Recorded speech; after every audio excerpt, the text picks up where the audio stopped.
Live from CNN Center, this is The Brief with Jim Clancy. And this is the half hour where we try to bring you the news that matters most. Bring it into a little sharper focus. Well, I'm focused. I'm back today. Glad to have you back as well. I'm Jim Clancy. We're going to begin with the Amanda Knox murder case. Her conviction appeal could be decided in a matter of just hours. An Italian jury is considering right now whether the American exchange student and her co-defendant, Rafael Sollecito, could walk free. Knox says she and Sollecito did not kill her roommate. She pleaded directly with the jurors today in flawless Italian.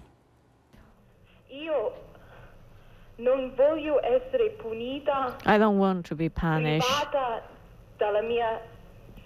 to have my life, my future taken away from me for things that I haven't committed, because I am innocent.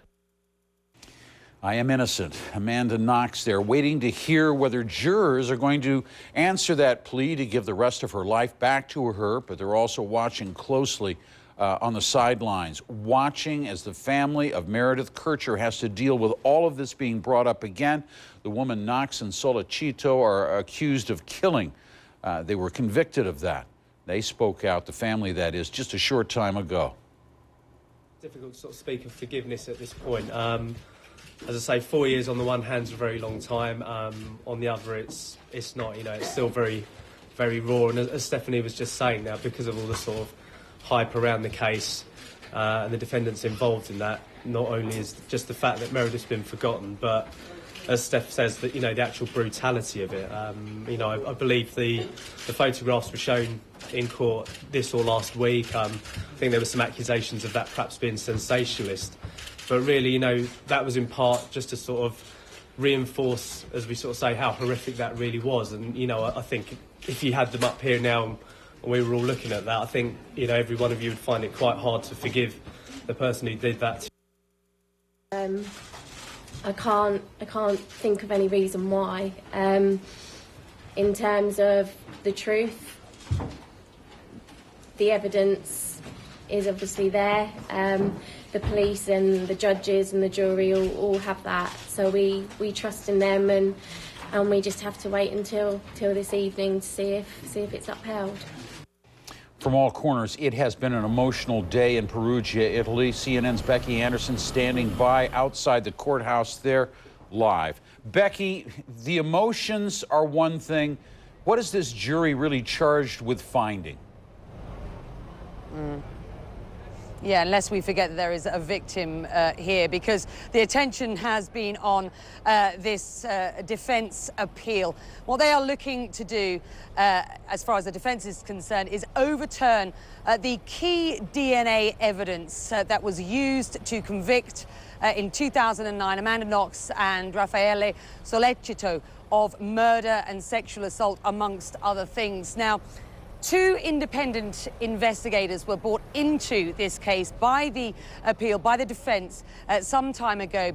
And what they have said is effectively what is being decided on today. It's key DNA evidence, and these investigators have effectively said that the forensics just don't stack up, that the DNA that was found on a knife that the prosecutors say was used in the murder of Meredith, and indeed DNA on the bra clasp, isn't substantial enough to be used in evidence against these two. It was, Jim, quite the most emotionally charged and impassioned first hour and a half here, about 9 o'clock this morning. It's now just past 5, and we are awaiting a verdict in about 3 or 4 hours, we've been told.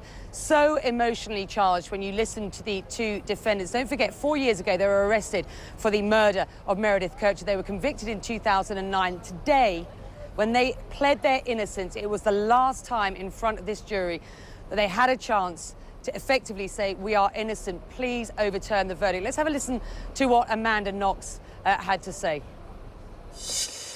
Io non sono quello che loro dicono. I am not what they say I am. La perversione, la violenza. Perversity, violence. Per la vita e per la persona non mi appartengono. I respect life and people, and I haven't done the things that they are suggesting that I've done. I haven't murdered, I haven't raped, I haven't stolen. I wasn't there. I wasn't present in that crime. Yeah. Both of them insisted today in what are called spontaneous statements by the Italian justice system that they weren't there, they did not commit the crime. Behind me, Jim, is the courthouse. There are 8 jurors there who are now deliberating on this appeal ruling. There are 5 women and 3 men. 2 of the men, interestingly, are judges in this case, and one of them is the presiding judge who will effectively come out at some point this evening, we expect, to deliver the verdict in this case. Overturned, Amanda Knox will get her things together, get the paperwork done, and she could be on a flight to Seattle within hours. Jim? Just very quickly, the biggest problem that she's going to have to overcome if she hopes to overturn this conviction would seem to be her own version of events. After she was arrested, she put the blame on a bar owner. He was later cleared by an eyewitness alibi. She put it on others all the way down the line, and police say they just weren't convinced. And it's interesting because Lobumba, who ran that bar, has sued her in civil court for defamation. And whatever happens with this verdict today, with this appeal ruling, whether the original verdict is overturned or upheld, she most likely will still be found guilty of defamation. And that, of course, carries a sentence. Whether it will have been deemed that she has already fulfilled that sentence remains to be seen. But yeah, I mean, it was such a confused time back in November 2007. In her defense, she says that she was a youngster, she didn't know what was going on, she was pressed, she was hit by the police here, she was pressed into saying things that simply weren't true. She said she was simply confused. And when she last spoke, and that was some months ago, in what was another spontaneous statement during this appeal process, she said that she was frightened. She didn't want to be deemed as this dreadful person wearing a death mask. She said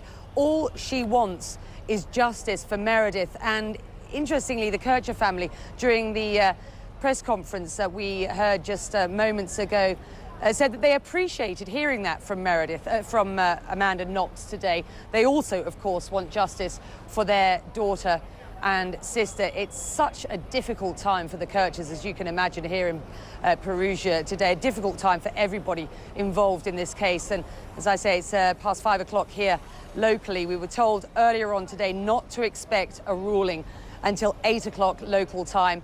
Of course, we'll be here and we'll bring that straight to you on CNN as soon as we hear. It could even come later than that. We'll have to wait and see on it all. As you say, it's just such an emotional day, this one. The family says they still support the original evidence that they saw in the first trial that convicted Amanda Knox and her boyfriend.